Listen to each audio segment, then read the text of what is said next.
eu nunca fui homem de superstição. E digo isso com a firmeza de quem cresceu em Holloway, onde superstições são tão comuns quanto o cheiro de carvão queimado. Aqui, se você tropeça, dizem que não foi a pedra, foi algo da rua, tentando chamar a atenção. Se a neblina desce muito cedo, dizem que é aviso. E se um lampião apaga sozinho, ninguém tenta acender de novo. Mas eu sempre tratei essas histórias como conversa de beco. Até aquela semana. Meu nome é Thomas Gray, escrevente numa tipografia na Caledonian Road. Meu trabalho é simples: copiar manifestos, anúncios, cartas oficiais, nada que valha uma biografia. Mas eu gosto do silêncio, gosto da rotina, e gosto de observar a cidade pela janela, enquanto a tinta seca. Holloway parece mais sincera quando a gente olha sem ser visto. Aquele fim de outono, porém, estava diferente. As ruas estavam mais vazias do que o normal, mesmo para um bairro que odeia sair à noite. Os cocheiros passavam rápido, quase em fuga. Os movimentos nas janelas eram mais rápidos também, como se as pessoas tivessem medo de serem vistas pela própria rua. E então veio o primeiro corpo. Era por volta das 2 da manhã quando ouvi gritos lá fora. Em Holloway, grito não é novidade, mas esse tinha um desespero que corta a alma. Quando olhei da janela, vi um grupo se aglomerando perto de uma viela estreita, conhecida antigamente como Corte do Ferro Velho, uma rua tão fina que 2 pessoas não passam lado a lado sem esbarrar o ombro. Desci. Curiosidade é doença antiga aqui. A neblina estava tão espessa que parecia sair do chão, não do ar. Lampião nenhum conseguia atravessar aquilo sem perder força. Os policiais empurravam a multidão para trás, mas todo mundo tentava espiar. Foi aí que eu vi o corpo deitado de lado, como se tivesse sido jogado ali. Mas o que me chamou a atenção não foi a posição, foi a expressão. A boca aberta, como se estivesse prestes a dizer algo. Os olhos arregalados mirando para o nada. E o peito, afundado, como se algo tivesse pressionado por dentro, não por fora. Um dos policiais disse: "Deve ter sido um cão grande, um mastim solto, algo assim." Mentira. Eu conheço mastins. Já vi briga de cães. Nada deixa alguém daquele jeito, sem sangue, sem rasgo, sem luta. Era vazio, como se o homem tivesse sido drenado. Passei o resto da madrugada sem dormir. E no dia seguinte, Holloway inteiro estava falando sobre o corpo. Mas não do jeito que falam de tragédia. Falavam baixo, olhando para os lados, como se tivessem medo de serem escutados pela própria rua. 2 dias depois, veio o segundo corpo. E então, no terceiro, apareceu ele, Dr. Malcolm Reeves, o legista do hospital de Holloway. Homem duro, de olhar frio e passos calculados. O tipo de pessoa que encara desastre com calma, de quem já viu coisa pior. E viu mesmo. Ele serviu como médico militar, dizem. Homem acostumado a ver o que ninguém deveria ver. Eu estava perto quando ele examinou o terceiro corpo. Ele se ajoelhou, levantou a lanterna, aproximou a luz do peito do morto. Ficou quieto por tempo demais. Eu reparei nas mãos dele, firmes, experientes, mas havia algo ali que não combinava. Não era horror, não era nojo, era reconhecimento. O policial ao lado perguntou: "O que o senhor acha que foi isso, doutor?" Reeves respondeu sem desviar os olhos do corpo: "Não foi animal." E em vez de continuar olhando para o morto, ele virou o rosto, devagar, para a rua estreita coberta pela neblina, como se estivesse esperando alguém, ou alguma coisa. Naquele instante, eu senti um arrepio que me acompanhou o resto do dia. Não era medo da criatura. Eu ainda nem sabia que ela existia. Era medo do doutor. Ou melhor, do que ele sabia. 2 dias depois da terceira morte, o clima em Holloway mudou de vez. O silêncio da rua parecia atento. As pessoas atravessavam a calçada com pressa. Olhavam para trás como se esperassem alguém vindo na neblina, e nenhum carroceiro se arriscava a entrar na curva do cais depois de anoitecer. Eu saí da tipografia mais tarde do que o normal, porque o patrão insistiu que revisássemos uns cartazes para a prefeitura. O bairro já estava quase sem luz quando tranquei a porta. Holloway é um lugar estranho à noite. Parece absorver os sons. Os passos não fazem eco. O vento não avisa quando muda. A neblina vem como se alguém tivesse aberto uma porta invisível. No meio desse cenário, vi o Dr. Reeves pela segunda vez.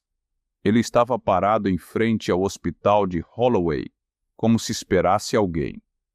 Não um paciente, alguém específico. O lampião jogava um clarão fraco sobre o bigode dele, e dava para ver que o homem não dormia há dias. Tentei passar sem chamar atenção, mas ele me viu. Gray, ele disse, sem sequer se aproximar. Você esteve na cena dos corpos. Me deu um frio na espinha ouvir isso com tanta precisão. Eu respondi. Estava no lugar errado na hora errada, doutor. Só isso. Ele inclinou a cabeça, como se analisasse cada palavra. Ninguém está no lugar errado, ele disse. Só estão cedo ou tarde demais. E sem explicar nada, entrou no hospital. Não sei por que fiz o que fiz, mas o segui. O hospital à noite tinha outro cheiro. Não era o aroma de álcool e remédio que eu conhecia. Tinha algo metálico, como ferro molhado. O corredor estava quase todo escuro. Só uma lamparina distante tremulava, fazendo sombras dançarem nas paredes. Reeves caminhava rápido, sem olhar para trás. Virou por um corredor estreito, daqueles que dividem o hospital antigo como um labirinto. Tentei acompanhá-lo, mas por um instante o perdi de vista. Quando virei a esquina, notei a porta de um depósito velha, com madeira estufada pelo tempo, entreaberta. E o som, aquele som de papel, sendo folheado com pressa, como se alguém manuseasse um livro que queimava nas mãos. Empurrei a porta devagar. O doutor estava lá dentro, sentado à mesa, cercado por mapas antigos, recortes de jornal amarelecidos, anotações que pareciam escritas por mãos diferentes, algumas firmes, outras tremidas, outras quase rabiscadas. E no centro da mesa, um livro enorme, com capa de couro desbotado e símbolos marcados a ferro. Símbolos que eu nunca tinha visto em igreja nenhuma. Ele inclinou a lamparina para o lado, quando percebeu minha presença, como se já soubesse que eu viria. Entre, disse apenas. Já que está aqui, entre. Eu congelei na porta. Ele insistiu. Se você viu os corpos, tem direito de entender ao menos uma parte do que está acontecendo. Eu entrei, sentindo o chão ranger baixo, como se protestasse contra a minha decisão. Ele pegou um recorte de jornal e empurrou na minha direção. Era datado de 1872. O título dizia: Mortes misteriosas assustam moradores da região de Holloway. A foto, borrada, mas ainda nítida o suficiente, mostrava um corpo com o peito afundado exatamente como os que vimos agora. O texto explicava: vítimas encontradas com expressões congeladas de horror. Populares relatam avistamento de figura alta e bestial caminhando na névoa. Eu ri. Um riso curto, nervoso. Sério, o senhor acredita nisso? Reeves não riu. Eu não acreditava, disse ele, até ver aquela marca de novo. Ele puxou outro documento. Dessa vez, um desenho. Um esboço feito a carvão. Era uma figura. Alta. Absurdamente magra. Com braços longos até os joelhos, cabeça inclinada e 2 chifres curtos apontando para trás.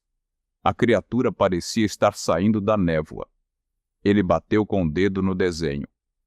Isso apareceu em 1872. E agora está aqui de novo. Eu tentei esconder meu nervosismo. Meu pai, respondeu. Ele fez parte da primeira investigação. Eu o encarei sem saber o que dizer. De repente, tudo parecia maior, mais antigo, mais inevitável.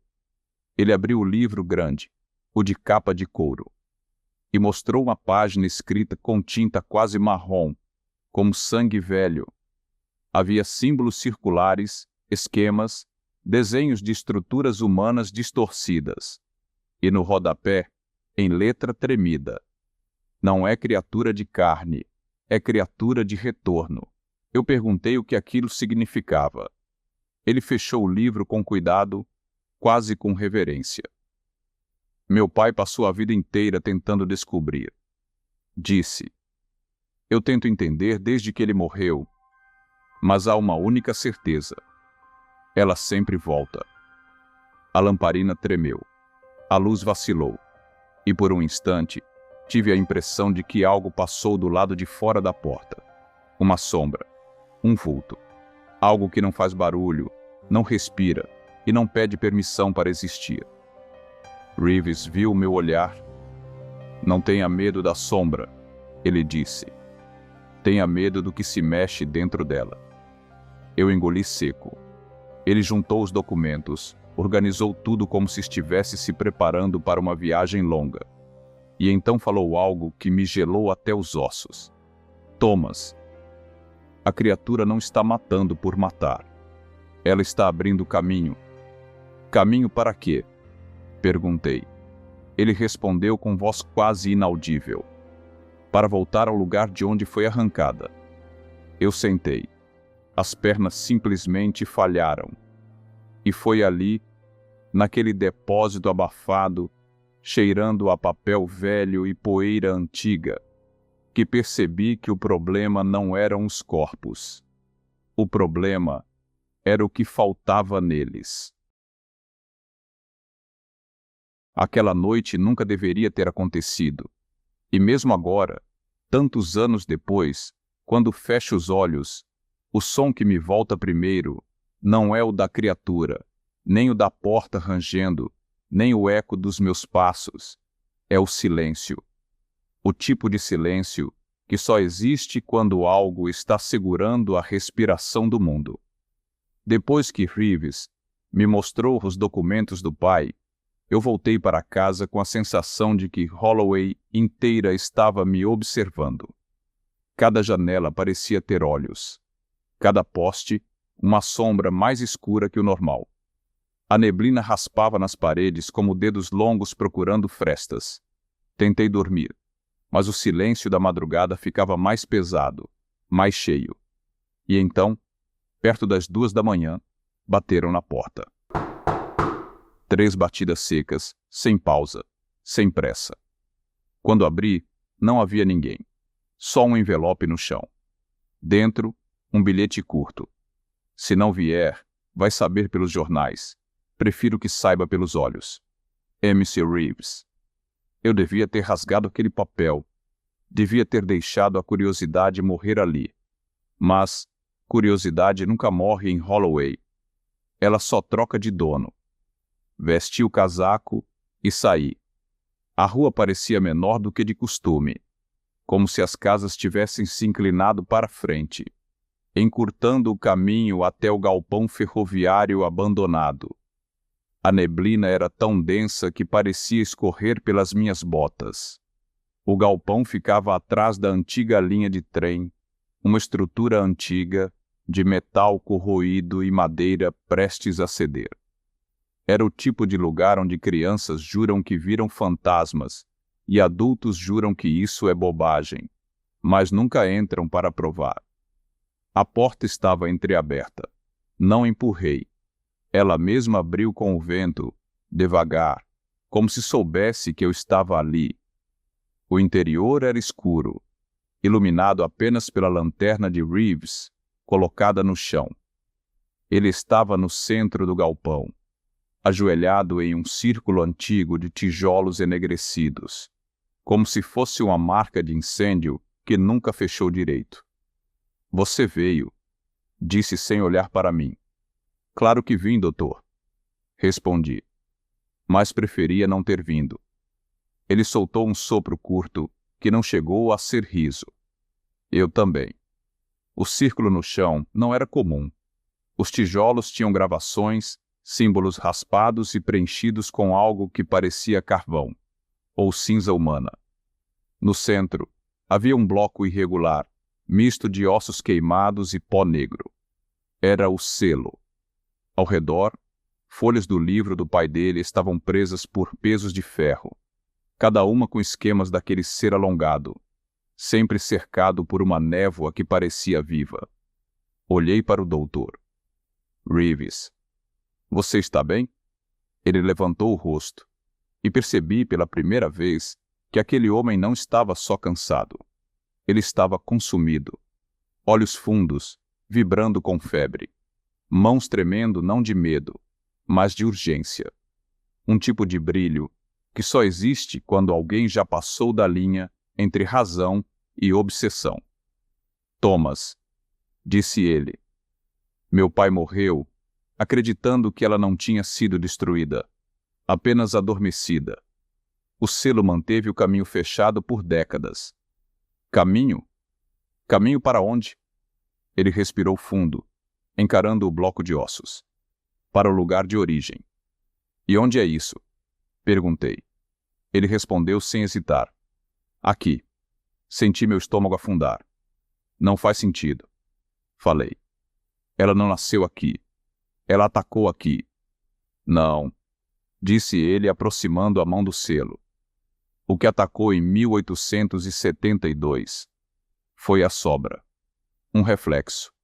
Uma sombra deixada quando a coisa maior foi trazida ao nosso mundo. Minha garganta ficou seca. Quem trouxe? Ele fechou os olhos por um instante. Homens que deveriam ter queimado esses livros em vez de estudá-los. Inclusive seu pai. A lâmina da verdade cortou o ar. Ele não respondeu. Apenas assentiu devagar. Então, entendi tudo como uma lâmpada que se acende em meio ao breu. O pai dele não investigou a criatura. O pai dele participou da criação dela, ou da abertura do caminho dela. O que quer que fosse. Reeves carregava a culpa da família inteira. Ele respirou fundo e segurou o selo com ambas as mãos.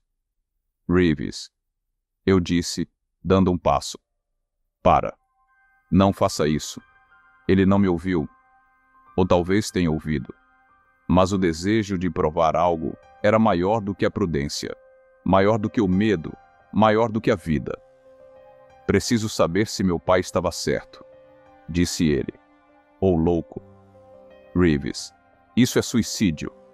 Ele abriu os olhos, agora brilhando num misto de febre e esperança. Thomas, se eu não abrir o caminho hoje, ela abrirá sozinha amanhã. E então, Holloway parou. Literalmente. Não houve vento. Não houve som. Não houve respiração. A própria neblina pareceu congelar, como se tudo estivesse preso entre um piscar e outro. E, no fundo do galpão, atrás das colunas velhas, um arrastar lento começou, como unhas imensas riscando pedra antiga. Não era barulho de animal, não era barulho humano. Era algo no meio, ou além, dos dois. Reeves sussurrou sem tirar os olhos da escuridão. Ele ainda está aqui. A luz da lanterna vacilou. Caiu no chão. Apagou.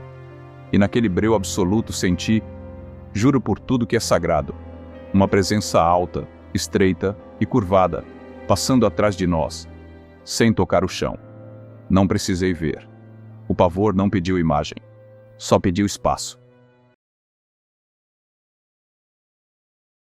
A criatura não atacou naquela noite no galpão, mas alguma coisa mudou no ar, dava para sentir na pele, como eletricidade prestes a descarregar. Era como se o mundo estivesse respirando menos, guardando fôlego para algo que viria depois. Reeves ficou parado por um tempo, olhando para a escuridão onde o arrastar desapareceu. Eu não sei quanto tempo ficamos ali, imóveis, com o coração batendo tão alto que parecia denunciar nossa posição. Até que o doutor murmurou: "Isso não é o começo, Thomas." "E o que é então?" perguntei, tentando recuperar a voz. Ele olhou para o chão, para os restos do selo quebrado. "É a continuação." Saímos do galpão como dois homens que haviam feito um pacto, mesmo sem querer. A neblina tinha mudado. Estava mais baixa, mais densa, mais pesada, como se estivesse sendo empurrada por dentro, não trazida pelo ar. E no caminho de volta, percebi algo que me deu náuseas. As sombras estavam lentas, não imóveis, lentas, como se houvesse algo passando atrás delas. Quando cheguei em casa, o silêncio da rua era irrespirável. Nenhum cocheiro, nenhum bêbado, nenhum miado de gato nas telhas. Às 4 da manhã, alguém gritou. Não um grito comum. Um grito que corta um ser humano no meio. Fui até a janela, o coração disparando, e vi uma figura correndo na direção da esquina da Wharton Road. Não deu tempo de alcançá-lo. Um segundo depois, ele sumiu na neblina. E então eu vi, no centro da rua, sob o lampião que parecia fraco demais para estar aceso. Ela estava lá, a criatura. Não como no desenho. O desenho era educado demais. A coisa ao vivo era mais alta, mais fina, mais desproporcional. Os braços pendiam como cordas longas demais. A cabeça era inclinada, mas agora dava para ver que os chifres eram tortos, assimétricos. E a pele, ou o que parecia pele, era quase translúcida, como se fosse feita de fumaça comprimida. Ela segurava o homem pelo peito, não apertava, só encostava. E o homem encolhia, como um saco murchando. A cor sumia, o peso sumia, a vida sumia, nenhuma gota de sangue. A criatura o largou como quem larga um pano úmido. E então, ela virou a cabeça na minha direção. Não tinha rosto, só um formato. Mas mesmo assim, eu senti ela me olhando, me medindo. E senti, mais forte do que qualquer terror humano, ela me reconheceu. Me joguei no chão da sala e fiquei ali, sem me mexer, por longos minutos. Quando tive coragem de levantar, ela já tinha ido embora, mas a rua parecia mais funda, como se tivesse sido cavada de dentro para fora. Corri até o hospital no mesmo instante. Reeves estava acordado, andando em círculos no corredor, pálido como se fosse ele a vítima. "Você viu?"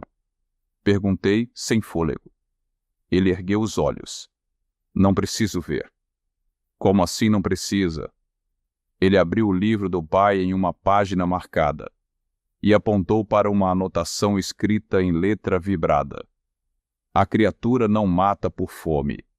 Cada vida retirada é uma porta que se abre, e todas as portas levam ao lugar de origem." Fiquei em silêncio por alguns segundos que pareceram uma eternidade. "E onde é esse lugar?" perguntei novamente. Ele olhou por cima do livro, direto para o corredor escuro do hospital. O mesmo corredor que dava acesso aos porões antigos, inutilizados há anos, e respondeu: "Aqui." "Aqui? Em Holloway?" Ele balançou a cabeça. "Não em Holloway, Thomas. Aqui, no hospital." "Mas por quê?" Ele respirou fundo. "Por quê? Foi aqui que a primeira tentativa deu errado. O mundo pareceu girar. O hospital antigo, o lugar onde o pai dele trabalhou, o lugar onde a primeira porta quase abriu, o lugar onde a criatura foi trancada, o lugar onde agora estava voltando. Reeves passou a mão pelo rosto, como se tentasse arrancar a culpa pela pele. Meu pai tentou impedir, disse com a voz falhando. Mas já era tarde demais. A coisa atravessou parcialmente. Uma sombra dela escapou. E agora, ela está inteira. Eu senti a garganta fechar. E o que fazemos? Perguntei. Ele fechou o livro devagar. Faríamos qualquer coisa, se fosse só uma criatura. Como assim, só uma criatura? Thomas, ela não está presa ao corpo. Ela está presa ao caminho. A lamparina no corredor tremeu. Apagou por um segundo. Acendeu de novo.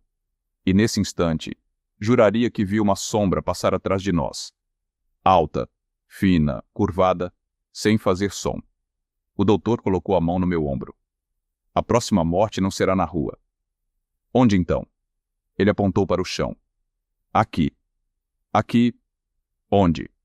Ele baixou a voz para um sussurro. Nos porões. E eu senti, como se alguém tivesse encostado gelo na minha nuca, que o fim estava muito mais perto. O hospital parecia maior naquela madrugada. Não sei se era o medo ou se o prédio realmente respirava, mas as paredes pareciam mais largas e os corredores mais longos do que na noite anterior. A neblina entrava pelas frestas das janelas como dedos longos explorando o interior. Quando chegamos ao saguão principal, o lampião apagou sozinho. Reeves não se assustou. Eu sim.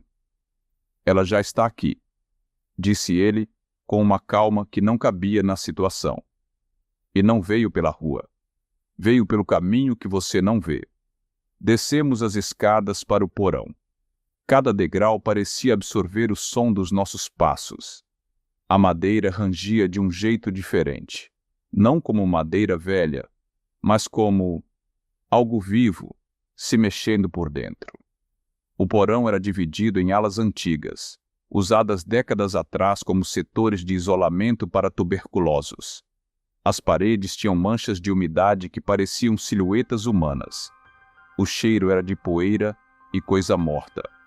E então ouvimos um ruído lento, arranhado, não de passos, de algo sendo arrastado, sem tocar o chão. Reeves parou. Ela voltou para onde nasceu. Reeves, eu sussurrei. O que você quer fazer? Ele passou a mão no rosto, como um homem que aceita seu próprio destino. Eu quero terminar o que meu pai começou. Você quer matar a criatura? Ele balançou a cabeça. Não, Thomas. Eu quero impedi-la de fechar o ciclo. Seguimos o som. O corredor ficou mais frio a cada passo.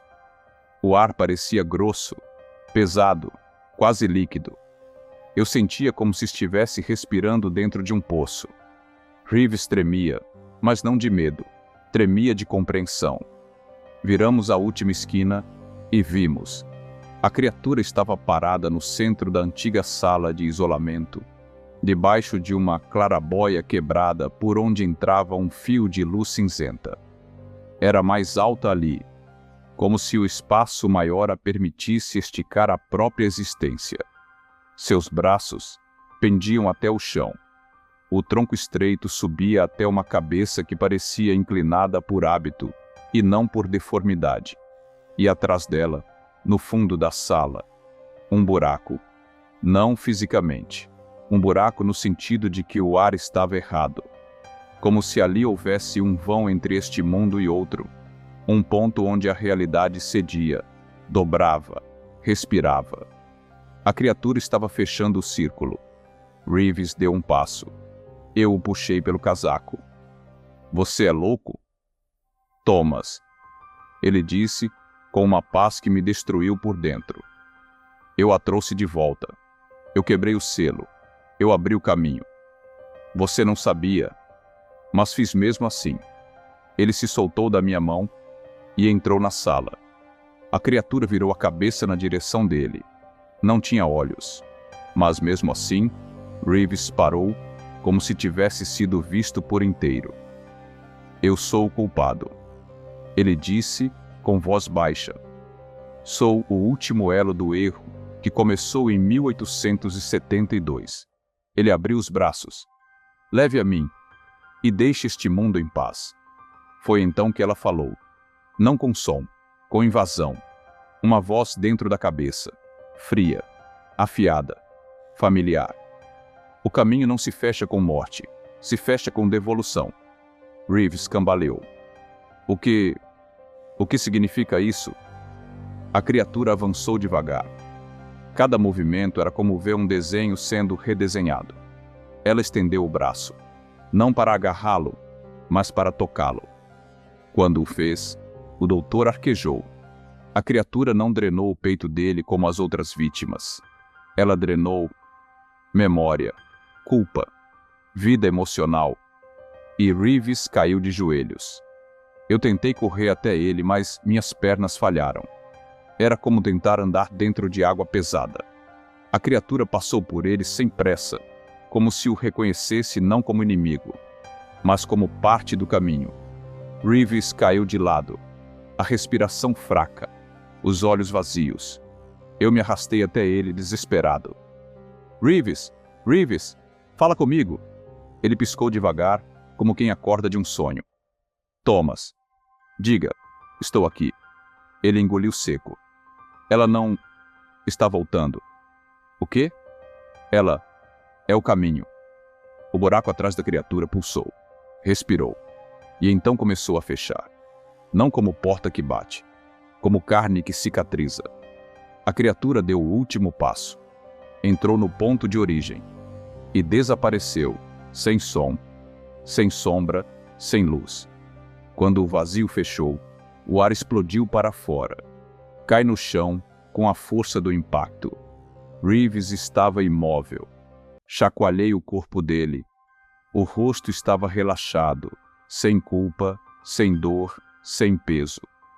Era como se a criatura tivesse levado dele o único pedaço que o mantinha preso entre o horror e a obsessão. Fiquei ali por minutos que pareceram horas, e quando finalmente subi as escadas do hospital, o sol começava a nascer. Um sol fraco, opaco, quase tímido, como se o mundo ainda não tivesse certeza se deveria existir. Na rua, a neblina se desfazia devagar. Os lampiões ainda tremeluziam. E eu senti, pela primeira vez, que Holloway tinha voltado a respirar. Mas, às vezes, quando passo perto do hospital antigo, o ar apaga por um instante. E eu juro que sinto algo atrás de mim, alto, fino, curvado, paciente, não como ameaça, como lembrança, porque portas fecham, mas caminhos nunca desaparecem.